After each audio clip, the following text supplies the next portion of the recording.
Part C of the question then, determine the true shape of the vertical surface C and the true shape of the inclined surface B. So I'll just do one surface at a time. So I'll start off with surface C. So here we can clearly see surface C in the elevation. Because it is a vertical surface, it appears to be just a line or an edge in the plan view down below here. Now what I'm going to go and do there is I'm going to just label there 5, 6, 7, 8.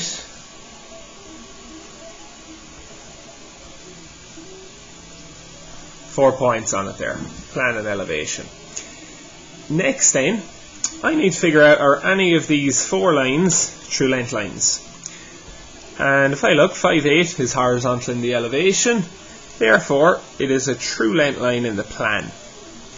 So, I am going to rebat my surface along the true length line 5, 8. So I'm just going to allow it to fold down flat on the page. So I will then be able to see the true shape. So, if I am rebatting it, you could also look perpendicular to the edge view of the surface. I'm going to rebat it though.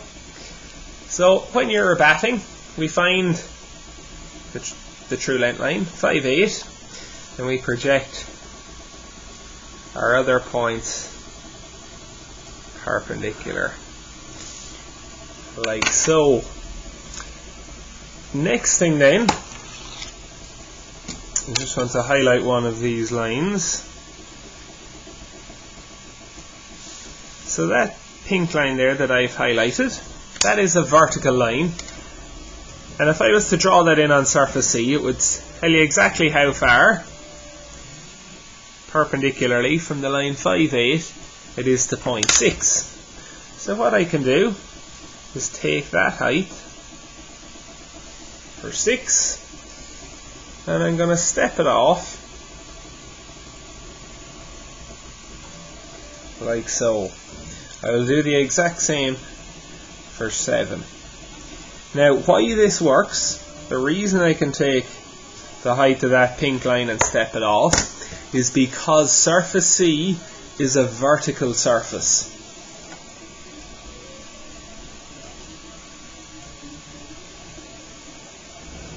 If surface C was not a vertical surface, you will get the true length of that pink line by rebatting it or rotating it around like you have done on previous questions.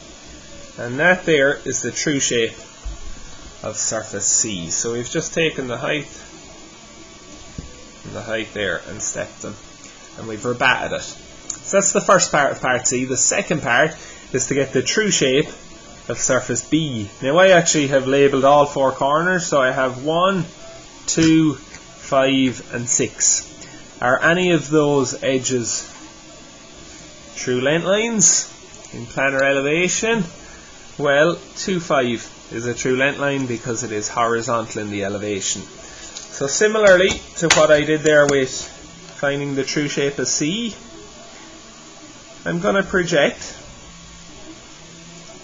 point 6 perpendicular there to the line 2, 5. And I'm also going to project point 1. So that's just perpendicular to the line 2, 5, which is a true length line. The next step, I cannot do the same thing that I did over here because surface B is not vertical, it's inclined to the horizontal plane. But the line 5, 6, if I could find the true length of 5, 6, I could swing it off and see where it cuts this line. So if I could get the true length of 5, 6, I could swing it off from point 5 and see where the arc cuts my light projection line, and that I could then join it. If we look over here, we found the true shape of surface C. That means all of these lines are now true length lines.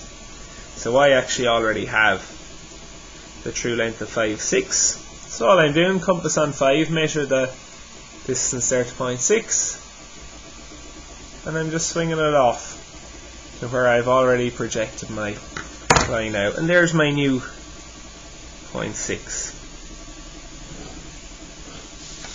I need to do the same now with the line 1, 2, and if we think back earlier in the question, we found the true length of 1, 2 when we were going to get that dihedral angle.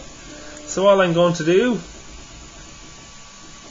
measure the length there of 1, 2 from that auxiliary view that we did in part B of the question, and finding point 2, compass, and I'm looking at where I projected that line out from point 1. I'm swinging an arc which cuts it, and that there is my point 1 in the true shape, which I'll join back to 2 and back to 6. And that then gives me the true shape of surface B.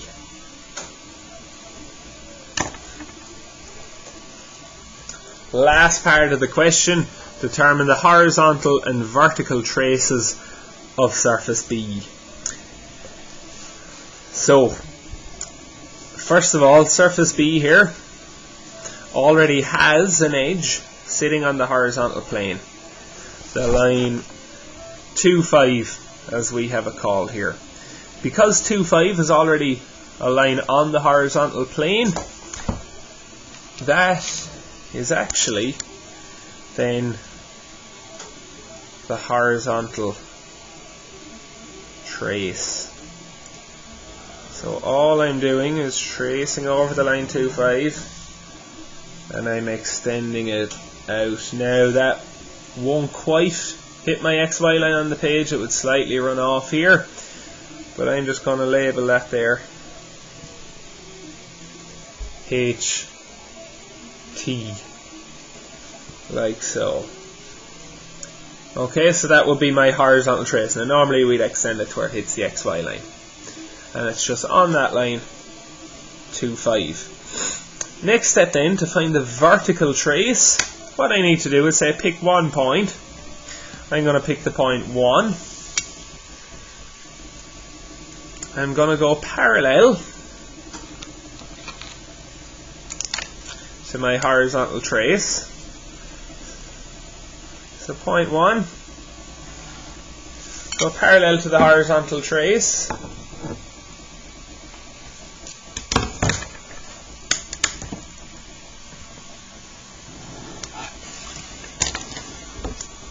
Just until it hits the XY line there.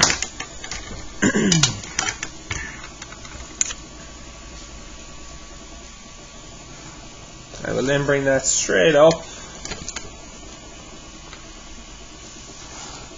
straight across from 1. Where they cross over, that is 1 point on the vertical trace, and you would then do the exact same thing with a second point. So I'm going to do it with point 6 there on surface B, and I'll just do this in pencil, I don't need to highlight it now. So once again, parallel to the HT, bring it up to where it hits the XY, then we'll go straight up, straight across from point 6, see where they cross over, and lastly then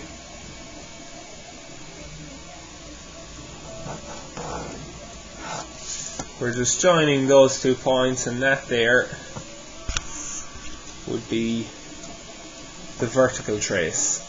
Now when you would actually be doing that in an exam, you would be using a larger A2 page, so you would be able to extend those out and you'd see where they would intersect further over on the XY line.